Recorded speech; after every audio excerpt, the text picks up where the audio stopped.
Hello everyone, and I hope you're doing well. Today we're going to be taking a look at the book of Esther and her spectacular story. Specifically, we're going to be studying a passage from Esther chapter 4, verses 12 through 14. As Pastor Wade recently did a study on her life, I won't go into too much detail, but give a brief summary. Esther was born Hadassah, which stands for myrtle or myrtle tree, which is a nice tree in my opinion, but she had to change her name to hide her identity because she was Jewish.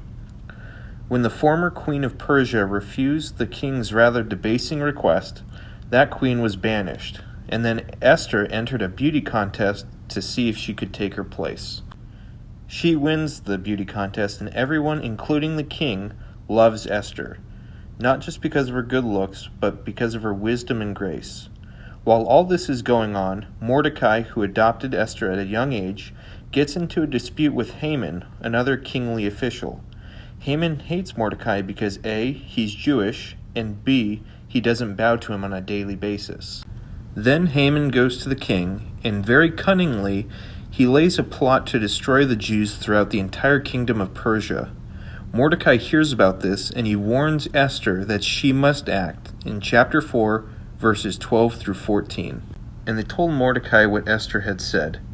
Then Mordecai told them to reply to Esther, "Do not think to yourself that in the king's palace you will escape any more than all the other Jews. For if you keep silent at this time, relief and deliverance will rise for the Jews from another place, but you and your father's house will perish. And who knows whether you have not come to the kingdom for such a time as this." What a powerful statement. Esther knew she could die if she went to the king unannounced, but now she also knows she'll definitely die if she does nothing. She replies that she will go before the king, but she requests 3 days of fasting for all the Jews throughout the kingdom, and says that she and her servants will participate as well. Ultimately, Esther outs Haman as a traitor, and both he and his plot are defeated.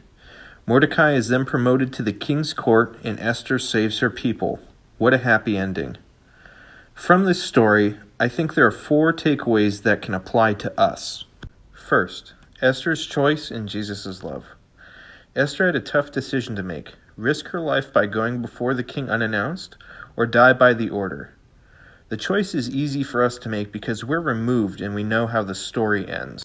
Ultimately, Esther makes the brave decision to go and intercede for her people because there is no other way. Similarly, Jesus went to the cross for us on our behalf. It was not an easy path. The beating, the flogging, torture, nails, the cross, death, and being separated from the Father. But he made that tough decision so that we could live. How amazing is that kind of love? Second, Esther didn't do this alone. Sure, she went before the king by herself, but she had the entire Jewish nation fasting and praying behind her. In great wisdom and faith, she asked for that. I don't think the king had any idea what kind of a wonderful wife he had. Advancing in united prayer is how the church makes an impact. Praying for one another, our leaders, for the unsaved. We cannot, nor are we called, to stand alone. Rather, let us kneel together in prayer. Third, for such a time as this, no matter where you are, you can make a difference. Do not think for a moment that you are in a spot where God didn't allow you to be. For good or evil, we can make this choice to answer God's call or stand aside, so be ready wherever you are. God put you at this exact moment in history for a purpose. Now, I can't tell you what your purpose is, but through prayer and studying His Word, we can follow His will.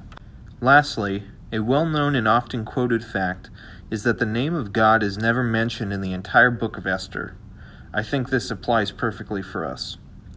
See, God's name might not be mentioned, but you can see Him working throughout the entire book. For us, we might not get a miracle, a divine vision, or even a direct sign. So just because we don't see Him, does that mean He isn't there? Is He busy or just messing with us, or does He just not care? No. You're God's creation, fearfully and wonderfully made for a purpose. He knows the number of hairs on your head, and He even let His Son die so that we can be saved by faith through grace. God literally kicked down hell's doors and defeated sin and death for you. He will help you. He is working, and at just the right time, He will step in. This road of life isn't easy. It's a challenging and stormy sea. But trust that the same God who can calm a stormy sea with just a few words will also take care of you. Thank you for joining me and listening as we study the book of Esther. Next week, we'll be taking a look at Peter. Now, I hope you have a great day, and God bless.